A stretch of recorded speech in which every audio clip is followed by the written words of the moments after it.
Semangat pagi. Assalamualaikum warahmatullahi wabarakatuh. Teman-teman, kita lanjutkan pembahasan kita tentang PPh pasal 26. Jadi di video sebelumnya kita sudah bahas sedikit ya, nyerempet-nyerempet PPh pasal 26 karena itu biasanya pembahasannya itu memang beririsan dengan pembahasan di PPh pasal 23. Nah, sekarang kita masuk ke PPh pasal 26 yang sesungguhnya, tetapi ini pun sebenarnya masih tentang pengantar saja. Karena di RPS kita tidak bicara terlalu dalam tentang PPh pasal 26. Kita hanya bicara untuk beberapa objek saja, dan prinsip dari PPh pasal 26 memang harus kita kuasai bersama-sama ya. Oke, mari kita lihat bagaimana struktur dari PPh pasal 26. Nah, namanya juga PPh pasal 26, berarti itu berasal dari pasal 26 dari Undang-Undang PPh. Nah, ini kemudian ada turunan-turunan di bawahnya, ada dasar hukum yang ada, nggak usah dihafalin ya. Ini juga dilihat sekilas, saya tidak akan menanyakan, kita tidak perlu menghafalkan ketentuannya, yang penting paham isinya. Nah, ini beberapa dasar hukum ini memang tidak semuanya kita bahas ya. Jadi hanya nice to know aja, saya tunjukkan dasar hukumnya. Oke, kita baca aja bunyi dari pasal 26 Undang-Undang PPh ya. Ayat 1. Atas penghasilan tersebut di bawah ini ya, dengan nama dan dalam bentuk apapun yang dibayarkan, disediakan untuk dibayarkan, atau telah jatuh tempo pembayarannya oleh badan pemerintah, subjek pajak dalam negeri, penyelenggara kegiatan, bentuk usaha tetap, atau perwakilan perusahaan luar negeri lainnya. Jadi maksudnya yang disebutkan di sini ini berarti adalah pemotong ini ya. Pemotongnya ini ya, kepada wajib pajak luar negeri berarti yang terima penghasilan. Jadi wajib pajak luar negeri selain BUT. Jadi BUT itu sebenarnya wajib pajak luar negeri, tetapi perlakuannya disamakan dengan dalam negeri gitu. Jadi di sini ketika ada wajib pajak luar negeri yang bukan BUT menerima penghasilan yang diberikan oleh subjek pajak dalam negeri yang disebutkan di sini nih ya tadi, maka akan dipotong pajak 20% dari jumlah bruto. Dari jumlah bruto oleh pihak yang wajib membayarkan. Jadi simpelnya ini ada subjek atau wajib pajak dalam negeri ya. Wajib pajak dalam negeri kemudian memberikan penghasilan kepada wajib pajak luar negeri yang bukan BUT, ini akan dipotong 20% dari jumlah bruto. Intinya seperti itu. Siapa yang motong? Otomatis yang bayar, yaitu wajib pajak dalam negeri. Apa saja yang penghasilannya dipotong? Oh, jika wajib pajak dalam negeri itu memberikan dividen, memberikan bunga ya. Bunga ini definisinya bunga. Kemudian royalti, sewa, atau penghasilan lain sehubungan dengan penggunaan harta ya, imbalan sumberan jasa, pekerjaan atau kegiatan, hadiah dan penghargaan, pensiun dan pembayaran berkala lainnya, premis web dan transaksi lindung nilai lainnya, dan atau keuntungan karena pembebasan utang. Jadi atas hal-hal seperti ini, jika diberikan dari subjek pajak dalam negeri kepada wajib pajak luar negeri, maka dipotong sebesar 20%. Itu prinsip dasarnya seperti itu ya. Nah, nanti kita lihat. Nah, ini ada ayat-ayat berikutnya, saya lewati saja. Saya akan masuk langsung ke tarif sesuai dengan tax treaty. Nah, ada yang perlu diperhatikan. Jadi ternyata di pasal 32A Undang-Undang PPh dikatakan pemerintah berwenang untuk melakukan perjanjian dengan pemerintah negara lain dalam rangka penghindaran pajak berganda dan pencegahan pengelakan pajak. Jadi dalam rangka terhindarnya pajak berganda. Pajak berganda itu contohnya kayak gini. Nah, ada wajib pajak ya, dia dipajakin di negara asalnya ya, di negara A ya, negara A, tetapi juga dipajaki di negara B. Itu 2 kali pemajakannya. Nah, kan kasihan tuh, maka perlu dihindari hal seperti itu. atau dia itu nggak bisa, tidak kena pajak di sini dan tidak kena pajak di sini. Dua-duanya nggak kena, dia mengelakkan diri dari pajak. Nah kan nggak boleh juga. Maka supaya tidak terjadi penghindaran, tidak terjadi pajak berganda dan tidak terjadi pengelakan pajak, maka suatu negara dengan negara lain bisa melakukan perjanjian. Nah, biasanya orang nyebutnya tax treaty, perjanjian ya antara dua negara. Ya, dalam rangka penghindaran pajak berganda, gitu ya. Nah, penjelasannya adalah dalam rangka peningkatan hubungan ekonomi dan perdagangan dengan negara lain, diperlukan suatu perangkat hukum yang berlaku khusus atau lex specialis. Berlaku khusus ya, yang mengatur hak-hak pemajakan dari masing-masing negara guna memberikan kepastian hukum dan menghindarkan pengenaan pajak berganda serta mencegah pengelakan pajak. Adapun bentuk dan materinya mengacu pada konvensi internasional dan ketentuan lainnya serta ketentuan perpajakan nasional masing-masing negara. Oke, jadi agar tidak terjadi pemajakan 2 kali dan bahkan 0 kali, artinya tidak dikenakan pajak dua-duanya, maka bisa dilakukan perjanjian antara dua negara ini. Isinya bagaimana? Biasanya ngikutin hal yang berlaku secara internasional. Nah, jadi begini, ketika ada perjanjian antara negara A dan negara B, maka perjanjian ini atau tax treaty ini itu dia bisa sifatnya itu lex specialis. Jadi dia bisa berlaku mengesampingkan undang-undang PPH kita. Jadi berlakulah tax treaty tersebut mengesampingkan undang-undang PPH. Ya, kalau bahasa orang awam nyebutnya berarti tax treaty ini mengalahkan mengalahkan undang-undang PPH. Ya, kalau secara awam bolehlah kayak gitu, tapi lebih baik ya dikatakan lex spesialis ya. Jadi lex spesialis itu berarti lebih khusus. Ya, jadi tidak berlaku undang-undang PPH tapi berlakulah ketentuan di tax treaty tersebut. Ya, jadi kalau undang-undang PPH mengatakan tadi berapa pasal 26 20%, tetapi tax treaty-nya mengatakan oh enggak, wargamu kalau di tempat saya kenanya nggak kena pajak sesuai dengan undang-undang pajak di sini, tetapi kenanya misalkan cuma 10% gitu ya.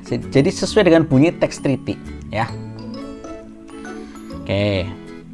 Kita lihat lagi ketentuan di bawahnya, ternyata diatur di Peraturan Dirjen Pajak Nomor 25 Tahun 2018 tentang tata cara penerapan persetujuan penghindaran pajak berganda atau P3B ya.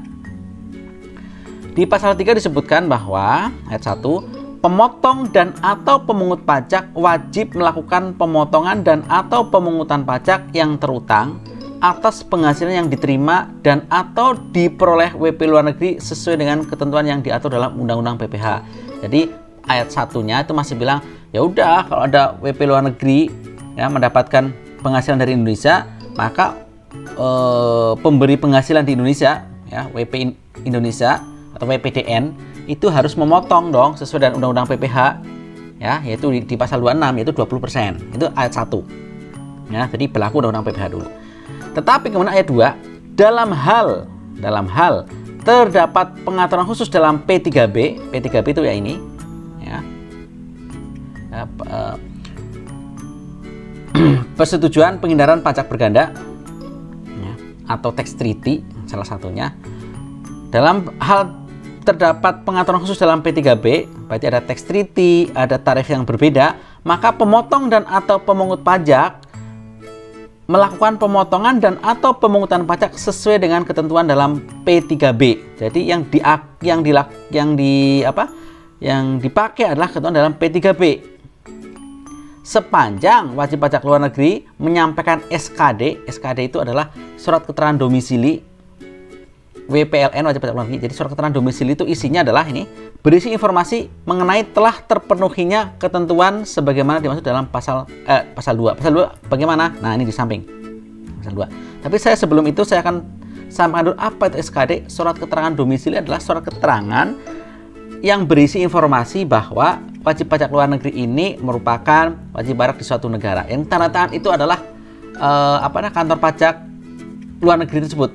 Dia menyatakan bahwa ini loh wajib pajak ini terdaftar di negara saya, nomornya sekian gitu ya. Jadi SKD itu seperti itu.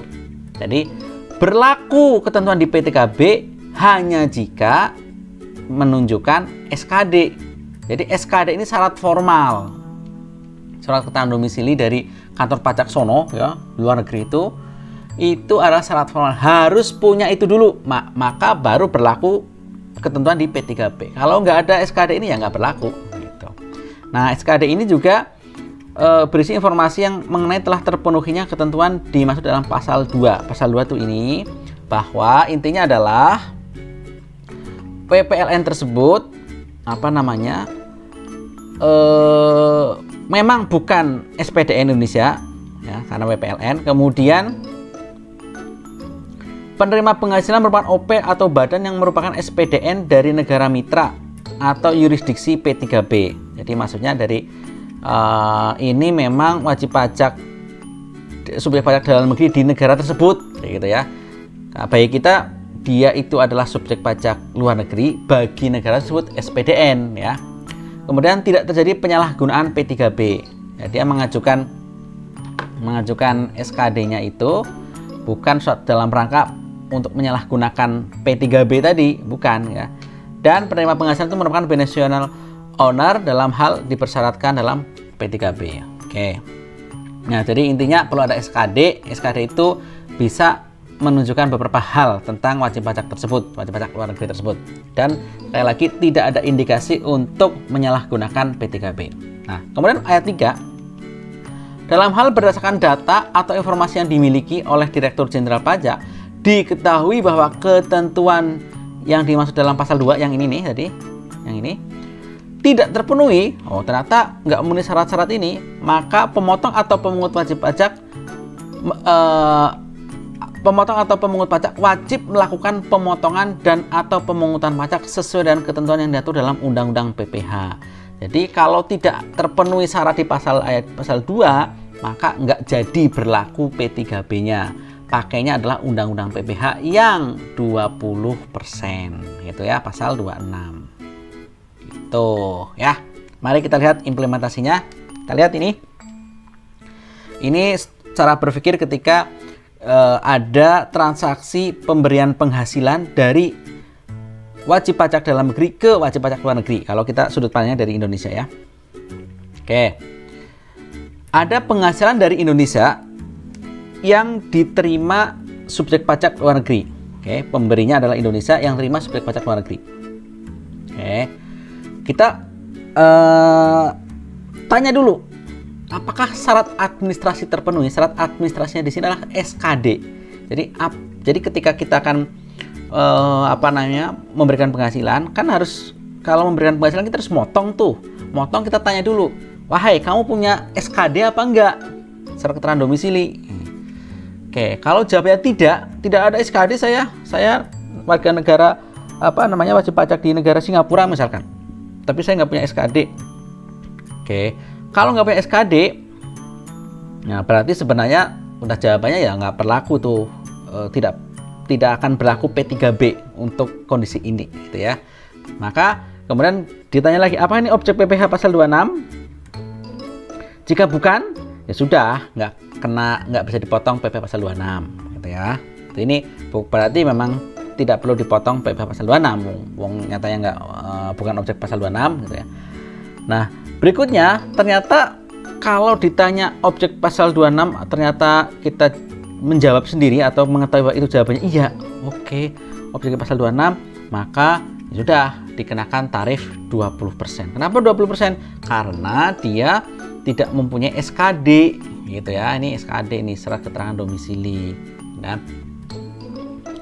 selanjutnya itu tadi pertanyaan tidak. Kalau misalnya ada pertanyaan syarat administrasi terpenuhi atau apakah ada SKD? Ada, iya. Oke, kalau ada SKD, maka kita lihat.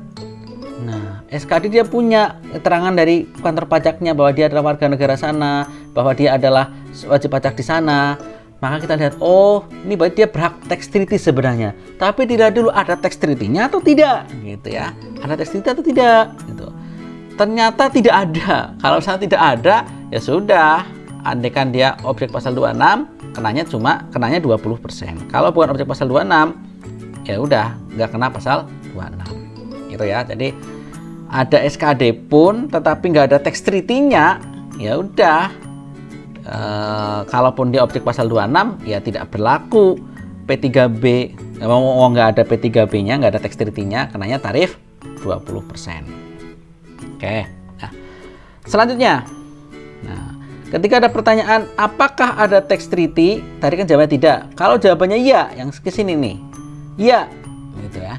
Ada tax treaty-nya. Ya sudah, kita lihat dulu isi tax treaty-nya. Isi tax treaty-nya itu kadang-kadang kayak gini nih. Yang pertama, apakah negara manakah yang berhak memajaki? Nah, konteks kita ini adalah kita akan motong nih, karena kita posisinya adalah subjek pajak, wajib pajak dalam negeri yang akan memotong penghasilan yang diterima oleh SPLN. Maka kita melihat dulu bunyi tax treaty-nya. Dari tax treaty tersebut, bunyi tax treaty atau P3B tersebut, kita lihat apakah kita sebagai Indonesia, otoritas pajak Indonesia, berhak memajaki atas transaksi ini. Karena jangan-jangan bunyi tax treaty-nya mengatakan, oh untuk hal tertentu ini Indonesia tidak berhak memajaki, gitu. Ini yang memajaki cukup negara asalnya saja, gitu. Dilihat, kalau ternyata tidak berhak memajaki Indonesia, ya sudah, tidak terutang pajak, selesai, gitu. Tetapi kalau ternyata kita punya hak untuk memajaki, kita lihat bunyi P3B-nya lagi, tarifnya berapa yang diatur di P3B itu. Oke, ternyata ada tarif tersendiri yang berbeda dengan Undang-Undang PPH, maka kita menggunakan tarif sesuai dengan tax treaty. Jadi pasal 26-nya itu harusnya 20%, tetapi ketika ada tax treaty, maka kita gunakan tarif yang ada di tax treaty tersebut. Ya, inilah fungsi lex specialis. Selesai. Itu adalah logika yang berpikir yang kita gunakan ketika kita akan memberikan penghasilan atau membayarkan penghasilan kepada wajib pajak atau subjek pajak luar negeri. Ya, dilihat dulu ada syarat administrasinya atau tidak, dan seterusnya ya. Oke. Baik, ini mekanismenya. Jadi kita wajib pajak dalam negeri itu bisa badan pemerintah, bisa subjek pajak dalam negeri, ya macam-macam ya, OP dan sebagainya, penyelenggara kegiatan, BUT, perwakilan perusahaan luar negeri lainnya, atau orang pribadi yang ditunjuk. Ya, ini harus ada SK penunjukan. Nah, dan ini wajib pajak luar negeri selain BUT, karena BUT di sini, BUT di sini ya. Nah, selain BUT ya misalkan yang tadi yang kemarin di video sebelumnya saya sebutkan, misalkan Senarai Lintas SDN BHD, ini wajib pajak Malaysia misalkan gitu ya. Nah, ini contohnya kayak gitu. Nah, ternyata wajib pajak luar negeri mendapatkan penghasilan dari kita, dari wajib pajak dalam negeri. Nah, kita memberikan penghasilan nih. Penghasilannya kita harus potong pasal 26. Setelah kita potong pasal 26, kita menyetorkannya ke kas negara dan kita melaporkan melalui SPT masa PPH pasal 23 garis miring 26 ya. 26 itu nempelnya bareng sama 23. Nah, itu mekanismenya seperti itu. Nah, lalu kita bicara objek dan tarif. Nah, tarifnya itu pasti 20%. Tinggal kali yang mana gitu ya. Kali DPP-nya yang mana? Kita lihat ya. Tarif pasal 26 adalah 20%, kali mana? Oh, kali dari jumlah bruto. Ya, untuk hal apa dikalikan jumlah bruto? Ternyata untuk objek-objek seperti ini, dividen, bunga, royalti sewa dan seterusnya ya. Kemudian imbalan sumbangan jasa pekerjaan kegiatan, hadiah dan penghargaan, pensiun dan pembayaran berkala lainnya, premi transaksi lindung nilai lainnya, serta keuntungan pembebasan utang ya. Jadi semua ini kalau diterima oleh wajib pajak luar negeri atau SPLN, itu kita mengenakannya tarifnya 20% kalikan jumlah bruto. Jadi misalkan kayak gini nih, dividen diterima oleh Tuan Lee Kuan Yew gitu ya, dari Korea misalkan. Korea. Wan Lee tadi ya. Maka misalkan menerima dividennya 100 juta rupiah gitu ya, maka dipotonglah 20%. kalikan jumlah bruto langsung, berarti PPh 26-nya adalah 20% kalikan 100 juta. Pasal 26-nya seperti itu, yaitu 20 juta ya, dividen gitu ya. Oke, yang lain juga sama ya, bunga diterima oleh Tuan Li, maka kenanya 20% kalikan jumlah bunganya, dan seterusnya ya, sama. Jadi inilah salah satu pembeda dengan pasal 21 atau 26 ya. Kalau misalkan ini kalau dalam negeri yang terima itu 23, ini 23, ini 23. Nah, kalau ini luar yang terima dalam negeri ini 21 biasanya, kalau OP, kalau badan 23 gitu ya. Tapi ketika yang terima luar negeri jadinya 26 kayak gitu. Semuanya juga sama kayak gitu. Nah,